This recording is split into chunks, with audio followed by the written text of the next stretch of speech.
For years, Carol lived in the shadow of her stepfamily, unseen and ignored. Then, out of nowhere, a lawyer's call shattered her quiet life. Her stepmother, who had barely loved her, had left Carol a $2.5 million inheritance, while her own daughters got only $5,000 each. The reason blew Carol's mind. When I was 12, my dad remarried his new girlfriend. Linda came into our lives with her two daughters, Amanda and Becca, who were a few years older than me. Blending into their family felt like trying to fit a square peg into a round hole. Amanda and Becca were the stars of every show, praised, adored, and always front and center. And me, I was just there, like a corner table. I remember watching them from the edges of the room, feeling invisible. At family gatherings, I'd sit quietly, my hands folded in my lap, observing how effortlessly they commanded attention. Look at my daughter's straight A's, Linda would beam, her eyes never finding mine.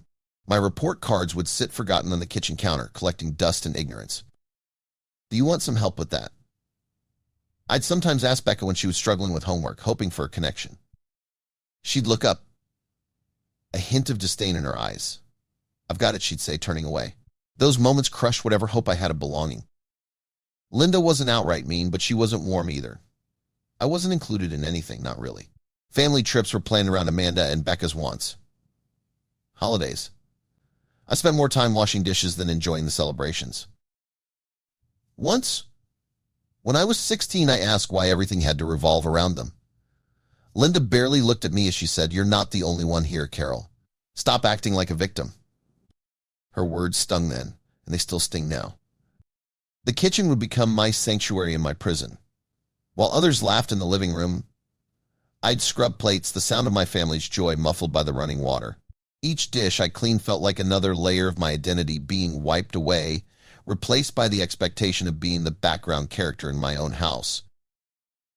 By the time I turned 18, I couldn't take it anymore. I left for college, went no contact with Amanda and Becca, and kept Linda at arm's length. When Dad passed away 2 years later, we lost the only thing holding us together. Linda faded from my life after that.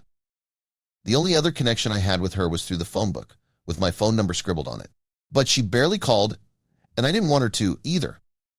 For 15 years, I rarely thought about her. I got married to my wonderful boyfriend, David, welcomed 2 amazing kids, and life just rolled on. Then one day my phone rang, and everything changed.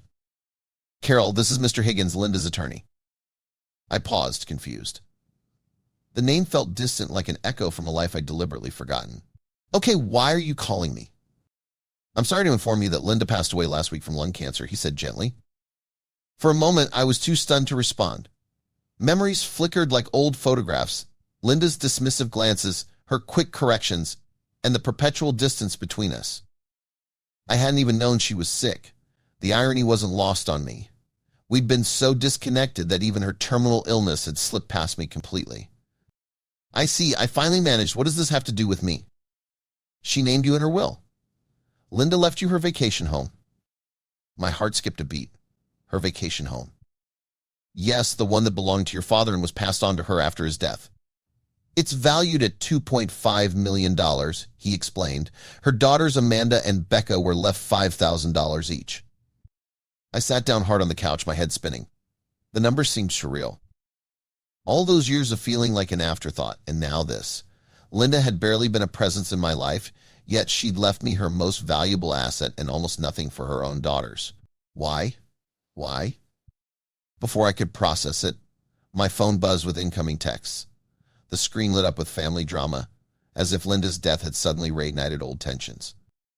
My husband, David, leaned over to read one of them. His jaw tightened.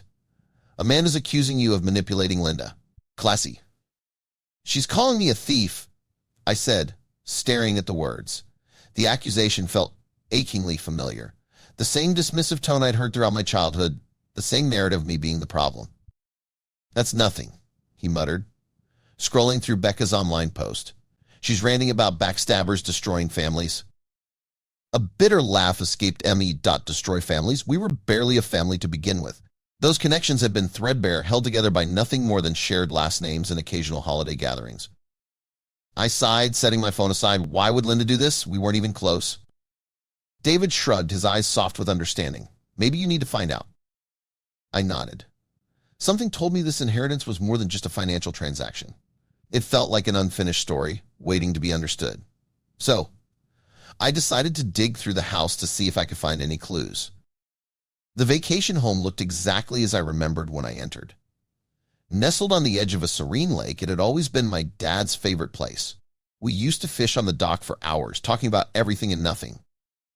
But standing in the doorway, I felt like a ghost of my former self.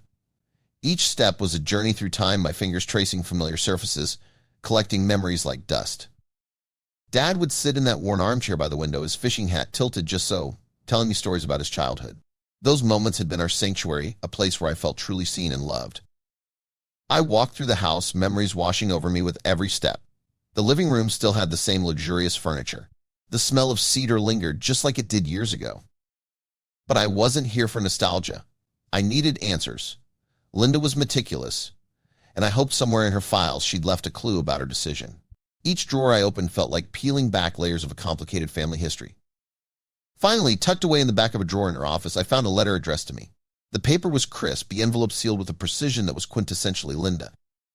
My hands trembled slightly as I reached for it, knowing that this small piece of paper might hold the key to understanding everything. With anxious eyes, I began reading.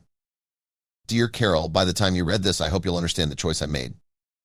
I've carried the weight of my mistakes for years, and this letter is my final attempt to make things right. The truth is, I failed you repeatedly and profoundly.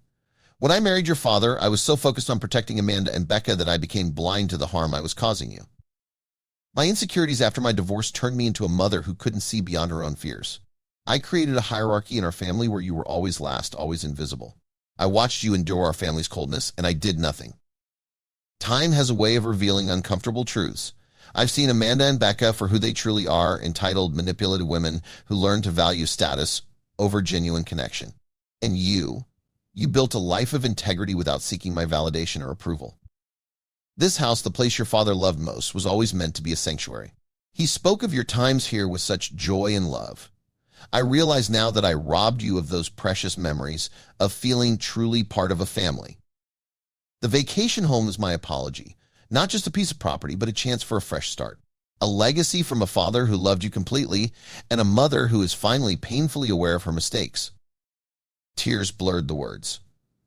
My hands trembled not from anger, but from a profound sense of loss for the relationship we never had and for the years wasted in silence and misunderstanding.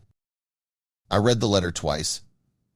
Then the third time I let her sink in. She'd known all along how unfair she'd been, but hadn't found the courage to fix it while she was alive. The letter felt like a final, desperate attempt at redemption and a whispered apology from beyond. Outside, the lake sparkled, indifferent to the complex emotions swirling inside me. Dad's favorite place, my sanctuary.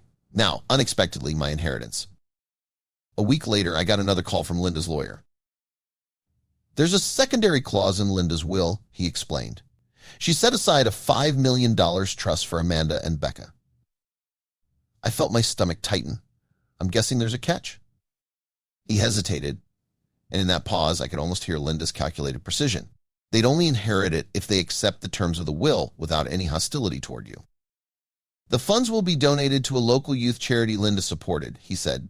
Given the phone calls, social media posts, and emails from Amanda and Becca, the trust has been forfeited. I was floored. Linda had anticipated Amanda and Becca's behavior and planned accordingly. It was like a final chess move, calculated and precise. The lawyer confirmed the charity would receive the money instead. A part of me wanted to laugh at the irony. Linda, who had spent years marginalizing me, had ultimately chosen to protect me in the most unexpected way possible. Amanda called me that evening, and she was so furious. You think you've won? You're disgusting. You stole everything from us. I stayed calm. Years of being overlooked had taught me emotional resilience. I didn't steal anything. Amanda, maybe you should think about why Linda made the decisions she did. She hung up on me without saying much, but I could feel her fury. That night, David and I sat on the porch of the vacation home. The lake was calm, the sky painted with soft hues of pink and orange. Memories of fishing with my dad danced across the water's surface, bringing a bittersweet smile to my lips. Do you feel guilty? David asked, breaking the silence. I thought about it, watching a lone bird glide across the darkening sky. Not really. But I feel sad. She waited too long to try and make things right. If she'd just talked to me while she was alive, maybe things could have been different. David nodded, understanding etched in the gentle pressure of his arm around my shoulders. She didn't know how to fix things, so she did what she could in the end. It's not perfect, but it's something. The lake seemed to whisper in agreement, its gentle waves a subtle reminder that healing isn't always straightforward. Amanda and Becca have gone no contact, and honestly, it's a relief. The vacation home is ours now, and David and I are planning to move here next year with our kids. The house feels less like an inheritance and more like a homecoming. Linda may not have been the mother I wanted, but her final act was both an apology and a gift, a chance to reclaim a piece of my history.